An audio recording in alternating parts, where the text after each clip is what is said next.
we'll wrap up the colorectal focus of this session and move on to specifically looking at upper GI.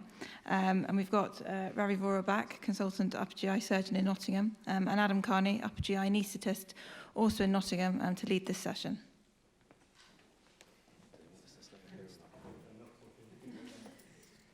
Again, we've not prepared anything.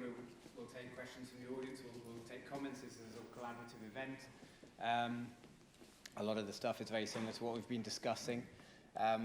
One thing I think we do well in Nottingham, we're a pretty close-knit team. We're a small team, sort of 4 consultant surgeons, a post-CCT fellow, 5 sort of surgical operators, 6 regular anaesthetists, and we pretty much protocolize as much as we can in terms of pre, peri, and post-op care.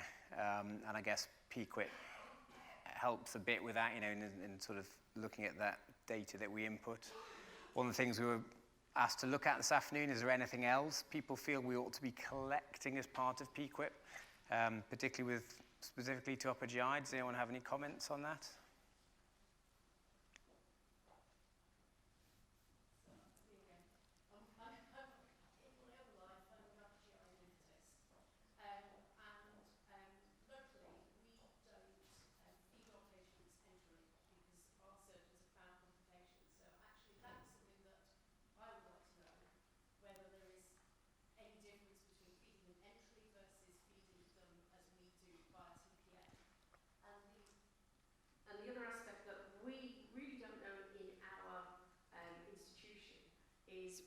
What is the difference with regional, as we're moving towards minimally invasive esophagectomy, what is our best mode? It'd be really useful to get some feedback on pain, on different aspects of pain relief, and which is associated with complications, epidural versus paravertebral versus PCA, all these great unknowns. And I mean, Toby's sat next to me, he puts spinals in, I don't, so we're not very protocolized. It's all opinion. But there is no evidence, as far as I can see, for upper GI on what the best mode is for the perioperative, intraoperative and immediately post-operative phase. So for minimally invasive, because it's so new. I can talk about the feeding one. I'm sure you want to talk about this, the pain, and have a dig at me. Well, pain-wise, so when I started 10 years ago, a new surgeon arrived who basically said, I don't want you to put epidurals in anymore, we're going to do lap-assisted. So most of what we do at the moment is lap-assisted ivolysis, so lap abdomen, but still an open chest. And the surgeon started putting surgically sited paravertebrals in. We got a pretty big data set quite quickly, and on about 150 cases over sort of, a couple of years, split reasonably, a bit of historical data versus the paravertebral data going forward. It's the same as any local anesthetic. If it's put in the right place, it will work. So our paravertebral data was as good as our epidural data in terms of pain scores, resite, so either a paravertebral we can change into an epidural or a resite of an epidural, and patient satisfaction. And if you want data on that, come and find me at the end. I can give you the exact data. But it does rely on the paravertebral being in the right place. The reason that surgeon didn't really want epidurals was he felt that epidurals, they're fine we put our patients on critical care for 24 hours before they moved off to the ward. Once you're on the ward, the house officers have no option apart from to give fluid to hypotensive patients, and we heard about the 10 kilos extra, etc. this morning. And obviously, sort of edematous anastomosis being a bad thing for leak rate. So we kind of tied in at the same time using intraoperative sort of fluid monitoring, and again, data to show that in fact, our best outcomes were with spinal and then a surgically placed paravertebral at the end, plus intraoperative fluid monitoring, almost reducing to nil or to very low our sort of noradrenaline rate on ITU in terms of vasopressor support with good analgesia. So that would be our standard. Again, we're going to move towards robotic surgery in the very near future, hopefully. I don't know what I'll do for that yet. I mean, I guess it'll probably be a spinal and then some form of analgesia afterwards, but we haven't taken that step yet. And whenever I put paravertebrals in, they just don't work. And patients are in recovery in absolute agony. So I've personally elected, even for my lap cases, I ask for an epidural for all cases. And that's just because I want the patient completely comfortable when they're awake. I want them coughing around in recovery. We're not as good as Guildford, but they moving around in recovery. or walking around recovery. But yeah, I personally believe that first 24 hours, having really good pain relief actually makes a difference. And it does, and we put the epidurals in, but again, I think that if we fluid manage them correctly, the epidural's in the right place and they're correctly fluid managed and we're quite aggressive with our IOFM, then we don't see the detriment that one of our other surgeons was worried about in terms of sort of fluid overload, etc. And interestingly, the data showed with the IOFM side of things, we were giving no more fluid in that intraoperative period, but I think it's just a bit more about when it's giving it up front, sort of, so we try and do it in the abdominal phase, even if that's laparoscopic, and I'm aware of sort of, the issues with IOFM and laparoscopic surgery, but it does seem to work. So I'm a big advocate, of intraoperative fluid monitoring. What we don't do well, which we will soon, hopefully, is continue that goal-directed fluid therapy through into the first 6, 12, 24 hours in ITU, purely because our intensivists have a different monitoring system to what we do in theatres. Next round of tendering, we're going to get, the same bit of kit as that we can have run-through monitoring, and I'm really hopeful that will be the next step forward that we can do. With regards to feeding, every single centre in the UK does something slightly different. Every single one. So I know James Gossage in Tommy's TPN, first 7 days, we tend to keep them completely nil by mouth for 5 days. Other people start them on drinking water within the first day. Everybody's doing something different and we don't know the impact of that.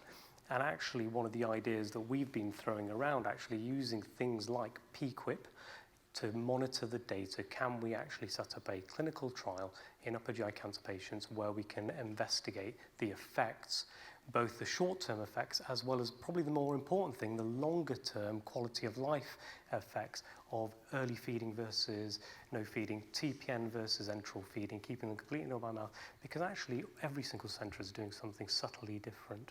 And actually patients are being entered into a natural experiment. We just need to know how to capture the data points, and I think PQIP gives us the ability to do that.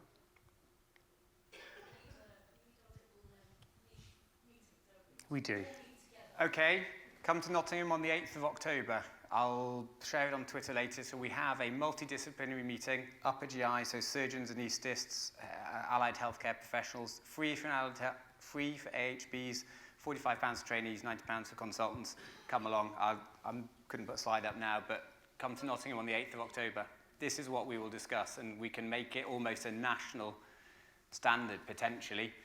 And the other thing I think we would love to do, and I was just talking to Jonathan earlier, we had, and I've let it slip over the last year, a really big sort of anaesthetic-led but surgically inputted as well database, of 400 or 500 patients. Again, as Jonathan was saying, data is key, isn't it? And then you can mine it and you can really improve, and it's a bit like getting the PQIP data. So come to Nottingham. But you don't need to collect all that data because PQIP can potentially collect all this data for you. So rather than replicating what we're collecting in individual centres, this data set could potentially inform those variables that we need to monitor these things that we are interested in looking at. Well, I think you may well be right. As you say, everybody is doing something slightly different. The question is, why? And you won't be able to pick that up in PQIP, whereas if they come along and over coffee in Nottingham on the 8th of October, they will be able to do that. Or you may be able to say, well, why do you do this in a different order? And that is why. And then you can girth it and change it or whatever you like. The reason why it's done differently is surgical dogma. Basically, we all believe slightly different things and we all interpret the data that's in front of us slightly differently. Yeah. But if a Swedish colorectal surgeon over 20 years ago could make the changes he can and question dogma, then anybody can do so. And I completely agree with that. So actually, one of the things that we've done since over the last 2 years is that we've noticed that our leak rate, which is something we as surgeons get very excited about, was going up. So we managed to get all 5 surgeons, 6 with our fellow, to actually standardize the anastomosis. The rest of the operation, they can do any way they want, but it's the anastomosis that all 6 of us do it in identical fashion, using the same staplers, using the same anastomosis technique. It means that our scrub nurse knows how we're doing it. It means that the assistant knows how we're doing it. It means the radiologist reporting the CT knows how the anastomosis is done. rather than each of us doing it subtly differently. So yeah, it is possible to teach old dogs new tricks, as we found in Nottingham. And they were more than willing to when we presented data suggesting that our leak rates were going higher than we would anticipate. And when you do 140 or so of these operations a year, you cannot have your leak rate, you can't have patients staying in hospital longer than 10, 11 days. Otherwise, you just won't get cases done. Gentleman down here. So I'm an upper GI surgeon as well, and just really reinforcing what you're saying about the dogma issue. The dogma is the problem.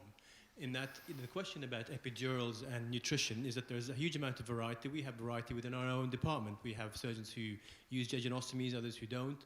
But actually, the outcomes are the same. And in the same way that the analgesia issue, epidurals, and not as long as it works, actually the outcomes are the same. There's no evidence out there that tells us there's any difference. So if it comes down to dogma, then shouldn't we be asking the question, well, if it's all the same outcome, we should be talking about maybe finances, something else, which is not related to clinical outcomes if the outcomes are the same. So what I would say is that, you're absolutely right. And actually, the important question there is, again, if it's surgical dogma and it doesn't work. So I personally don't believe feeding enterally early or discharging patients on enteral feeding makes any difference. I actually think there's a massive cost impact on that. If you're sending patients home for 6, 12 weeks on enteral feeding, which actually is not making a difference to their outcome, why are we doing it? Why are we doing it for certain selected patients or certain surgeons doing it? So I think the crux there is, as you say, is getting the data, seeing what's actually happening, using things like PQIP to inform those results. If you can get quality of life data at 12 months, saying that those patients who are fed versus those patients who weren't fed have no difference in their quality of life or any other outcomes at 12 months, well then why do we do it?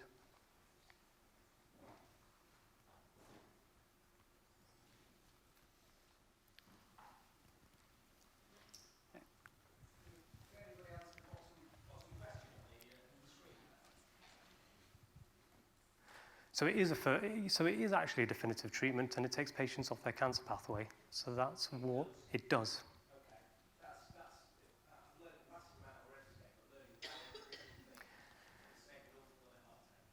Yeah, so that is a treatment, and it stops the pathway.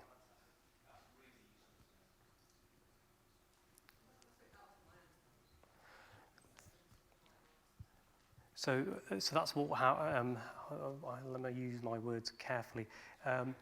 That's how we have managed to make sure that most of our patients are treated within 62 days.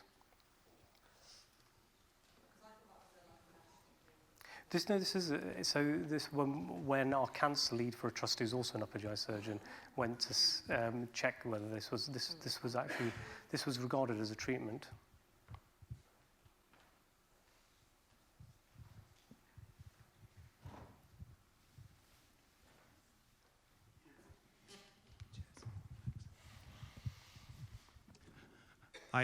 We've talked a lot about communication between surgeons, anaesthetists, and the rest of the theatre team. In terms of MDT meetings, certainly at York, we've always struggled to get involved in MDTs with the surgeons and radiologists. Is that something that you guys, from a surgical point of view, do you want us there? Are we actually going to bring anything to the table if we come? And I just wonder what your kind of feelings on that. So we don't, but that's not because we haven't tried anything. We've discussed it. It's been a timetabling issue for us. I would have liked to have got an anaesthetist to this Thursday morning. You generally do your MDT, isn't it? Yeah. And I guess without going and trying, seeing what our input is valid or not, we should try it. I think I just need to rejig some people's job plans to do that, because I'm head of service as well. So I think, personally, I'm sure we could bring a bit of input, although I guess it's at a reasonably late stage, but it might get there just a little bit earlier than some of the pre-op assessment stuff, where we could point out a couple of things early on. I don't know, in terms of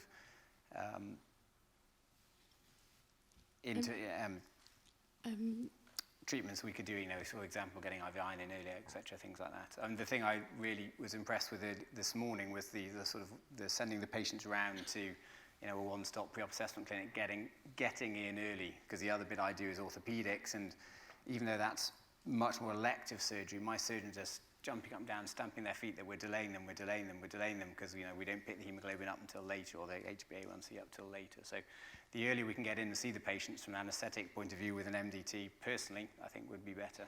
Does anywhere else do it? Do anaesthetists go to MDTs? So I attended for a while. The volume of patients that our network meeting had to go through was just so massive that there was no time to put in that.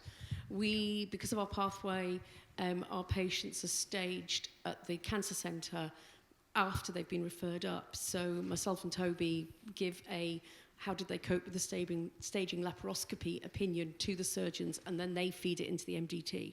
So that's how we do it in South Thames, South East Thames, South East London. Yeah, I've got the surgeon down here. We have anaesthetists joining us, but not at the MDT routers. These are the select patients who are coming for surgery. And we have a planning session. They come to us planning sessions usually about 2 to 4 weeks. 2 to 4 weeks before they're having surgery. So it's an opportunity for the anaesthetist to give us input, and also gives us time to get the anaesthetist to see the patients if we particularly think that's going to be helpful. Both us and the anaesthetist will make that decision. I think that's probably a lot more valuable way of doing it, because actually sitting through an MDT where 70% of your patients are inoperable, there's probably a limited amount of input that they need to get. But in that sort of planning meeting, that sounds a much better way. So I think we're quite lucky in our generic pre-op assessment clinic. At least of the 6 of us who anaesthetize regularly for upper GI, 4 have a regular perioperative anaesthetic clinic anyway, so we get our patients in. If you ask us to see someone, we'll see them very quickly. We'll bring an intensivist down if needs be and do a sort of mini MDT at that point, in terms, and often, the surgeon will come in, just have a quick chat through things. So I guess we do it a bit more informally.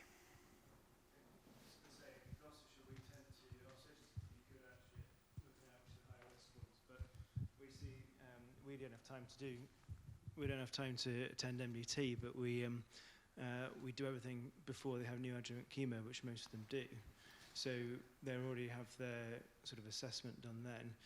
We'd also send off bloods and treat anemia at that point as well, which actually helps with their chemotherapy. So by the time they come to us, we just do a check and see whether they still need any more treatment. But by doing it right at the beginning of the pathway, you've got 3 months really to get them optimised. Which is something I'm embarrassed to say we've only just cottoned on to. We can get to them 3 months earlier, and we're working on that now. Is that our time up?